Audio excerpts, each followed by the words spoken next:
Assalamualaikum warahmatullahi wabarakatuh. Alhamdulillah, alhamdulillahi wa kafah. Assalatu wassalamu ala man la nabiyil mustafa. Wala hawla wala quwwata illa billah. Amma ba'du. Bagaimana kabarnya anak abi yang soleh dan solehah? Alhamdulillah, luar biasa bersama juara. Allahu akbar. Anak soleh dan solehah, alhamdulillah kita sudah melalui PTS ya, ujian tengah semester, yang dimana walaupun kita melaksanakannya dalam keadaan online, namun mudah-mudahan itu tidak mengurangi semangat kita dalam belajar, melainkan itu pemacu kita untuk lebih semangat lagi dalam belajar. Anak soleh dan soleha, walau kita waktu itu sudah belajar tentang Khalifah Utsman bin Affan ya. Selanjutnya setelah ujian tengah semester ini, kita akan belajar tentang Khalifah Ali bin Abi Thalib, yang dimana Khalifah Ali bin Abi Thalib ini adalah khalifah yang keempat setelah kepergian Rasulullah Sallallahu Alaihi Wasallam ya. Khalifah Abu Bakar, Umar bin Khattab, Utsman bin Affan, dan Ali bin Abi Thalib. Inilah khalifah yang keempat setelah sepeninggalnya Rasulullah Sallallahu Alaihi Wasallam. Baik anak soleh dan soleha, mari kita awali pembelajaran kita dengan bersama-sama melafazkan basmalah. Bismillahirrahmanirrahim.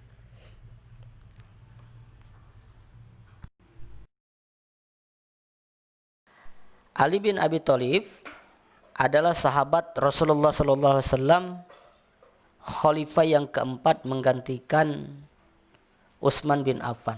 Jadi Utsman bin Affan ini meninggal, digantikan oleh Ali bin Abi Thalib.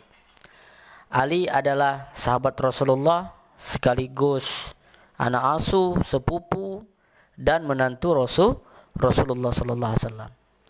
Sejak kecil Ali ini sudah diasuh oleh Rasul, sehingga Rasulullah Sallallahu Alaihi Wasallam selalu mengibaratkan Ali bin Abi Thalib ini sebagai pintu gerbang menuju pengetahuan yang hakiki. Kenapa? Karena Ali ini belajar langsung, mendapatkan ilmu langsung dari Rasulullah Sallallahu Alaihi Wasallam. Antara Ali dengan Nabi Muhammad Sallallahu Alaihi Wasallam ini ada hubungan saudara. Dari mana? Satu kakek mereka ini ya, satu kakek. Jadi kakeknya Ali ini bernama Abdul Muthalib. Abdul Muthalib punya anak Abdullah dengan Abu Thalib. Dari Abdullah ini Nabi Muhammad, sedangkan dari Abu Thalib ini Ali ya. Ali bin Abi Thalib lahir di kota Mekah pada tahun 600 Masehi atau 10 tahun sebelum Nabi Muhammad SAW ini diangkat menjadi Rasul. Ayahnya Ali bernama Abu Thalib, kakeknya bernama Abdul Muthalib, dan ibunya Ali bernama Fatimah binti As'ad bin Hashim. Nah, silsilah Nabi Muhammad SAW dengan Ali ini, hubungan saudara Nabi Muhammad dengan Ali ini bertemu pada kakeknya, yakni Abdul Muthalib.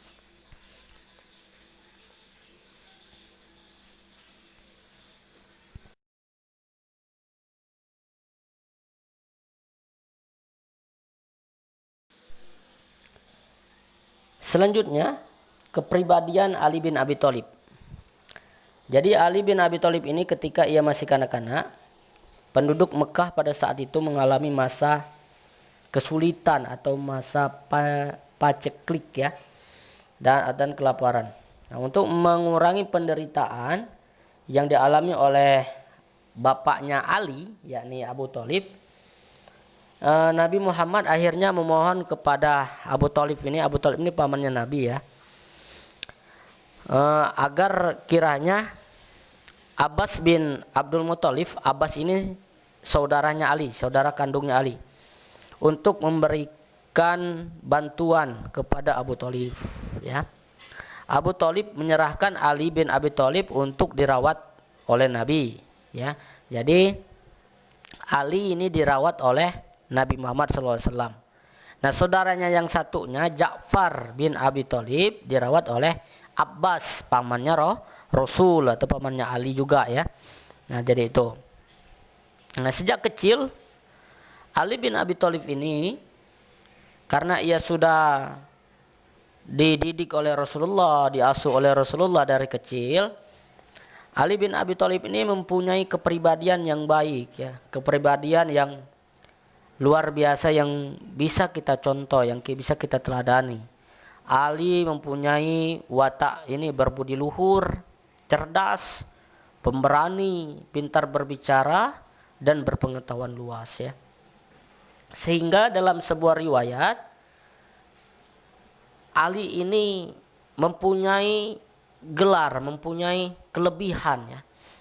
Nah, dari kelebihan itu diberilah gelar oleh Rasulullah sallallahu alaihi wasallam. Yang pertama babul ilmi. Babul ilmi itu artinya pintunya ilmu, gerbangnya ilmu Ali bin Abi Thalib ini ya. Gerbangnya ilmu. Jadi ini Ali bin Abi Thalib. Yang kedua, Ali ini diberi gelar oleh Rasulullah Asadullah, singanya Allah, karena pemberaninya Ali tanpa takut menghadapi musuh-musuh Islam, sehingga Ali ini diberi gelar Asadullah ya. Asadullah ini singa Allah. Kalau singa itu buas, biasanya orang takut itu ya, pemberani dan lain sebagainya. Yang ketiga, Ali mendapatkan julukan atau gelar Imamul Masakin, pemimpin orang-orang miskin. Ali ini juga orang yang dermawan, orang yang selalu mementingkan kepentingan orang yang tidak mampu, sehingga dia mendapatkan gelar Imamul Masakin. Yang keempat, karamallah wajahahu, yang artinya wajah yang dimuliakan Allah Subhanahu wa taala. Kenapa Ali diberi gelar karamullah wajahahu, wajah yang dimuliakan Allah Subhanahu wa taala? Karena Ali ini dari kecil ya, sampai dia dewasa, Ali ini enggak pernah istilahnya masuk ke golongan orang-orang kafir, tapi Ali ini langsung masuk Islam. Salah satu sahabat yang masuk Islam dari awal, dari kecil sebelum dia akil baligh, itu Ali bin Abi Thalib ya. Sehingga apa? Ali ini diberi gelar karamullah wajah yang dimuliakan Allah Subhanahu wa taala. Dan Ali dari kecil enggak pernah minum minuman seperti orang kafir ya, seperti orang jahiliyah dulu, berjudi, terus menyembah berhala, ini tidak pernah dilakukan oleh Ali. Sehingga Ali ini diberi julukan wajah yang dimuliakan Allah Subhanahu wa taala. Dan Ali ini termasuk sahabat Rasulullah sallallahu alaihi wasallam yang pertama masuk Islam ya. Pertama masuk Islam, atau kita kenal dengan sebutan as-sabiqunal awwalun ya. Jadi golongan anak muda yang pertama masuk Islam ya Ali bin Abi Thalib ini.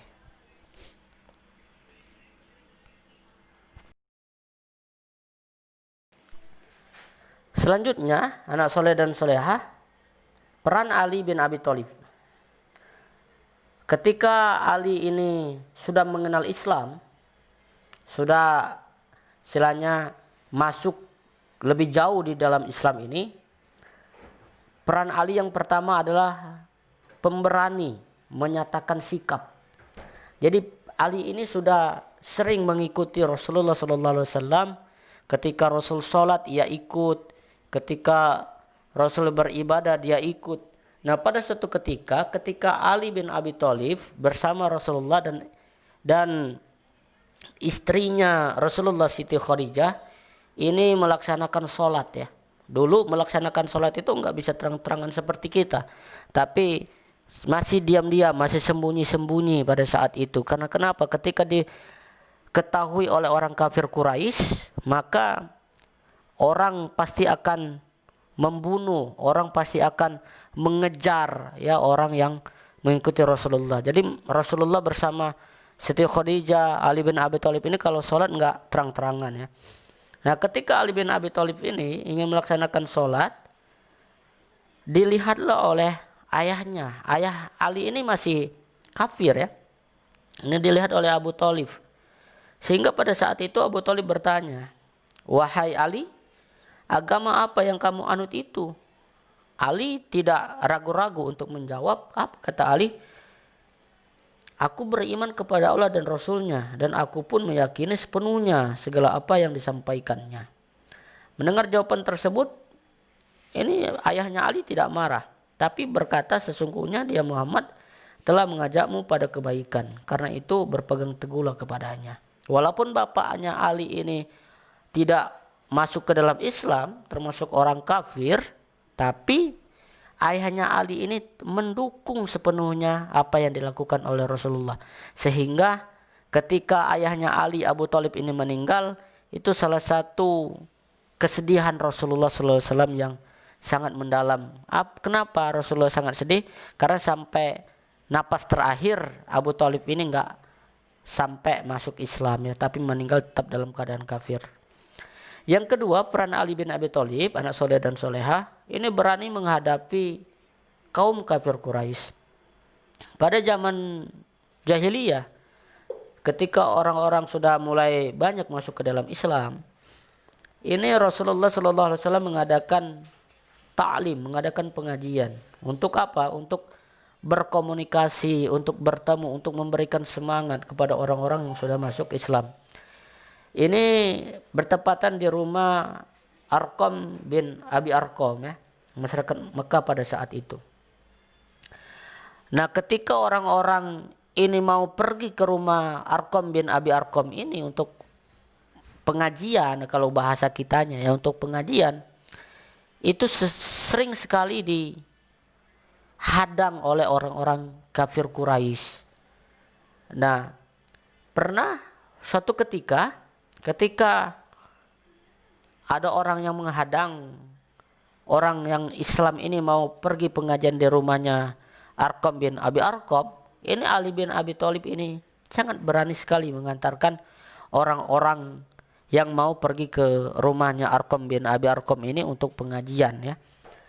Nah, yang kedua contoh pemberaninya Ali menghadapi orang kafir Quraisy pada saat Abu Dzar Al-Ghifari ingin bertemu dengan Rasul.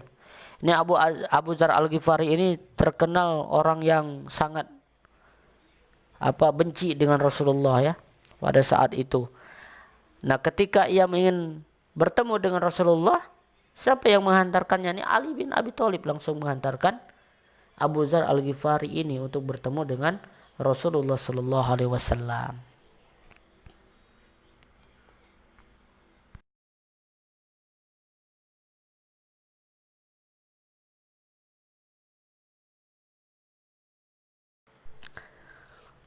Anak soleh dan soleha.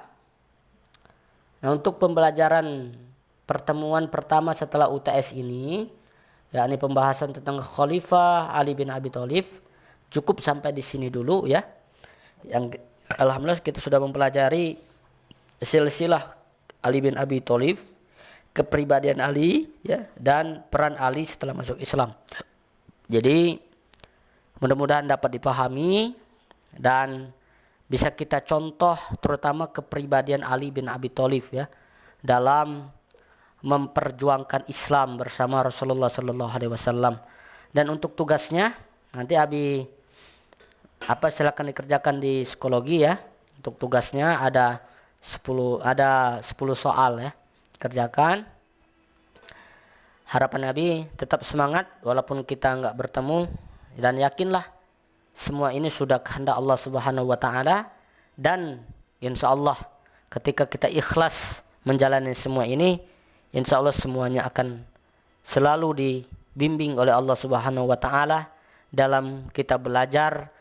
Walaupun kita tidak bisa bertemu, namun yakinlah kecerdasan itu datangnya dari Allah Subhanahu wa taala, dan orang yang ingin berusaha cerdas, orang yang ingin berusaha berpengetahuan yang luas, insya Allah Allah Subhanahu wa taala selalu memudahkan kita untuk menuju hal itu. Amin amin ya rabbal alamin. Mari untuk mendapatkan berkah dan ridho dari Allah, Kita akhiri pembelajaran kita untuk pertemuan ini dengan mengucapkan hamdalah alhamdulillahirabbil alamin. Demikian yang dapat Nabi sampaikan, kurang dan lebihnya mohon dimaafkan. Kepada Allah kita sama-sama mohon ampun. Mari kita beristighfar. Astaghfirullahalazim, astaghfirullahalazim, astaghfirullahalazim. Wassalamualaikum warahmatullahi wabarakatuh.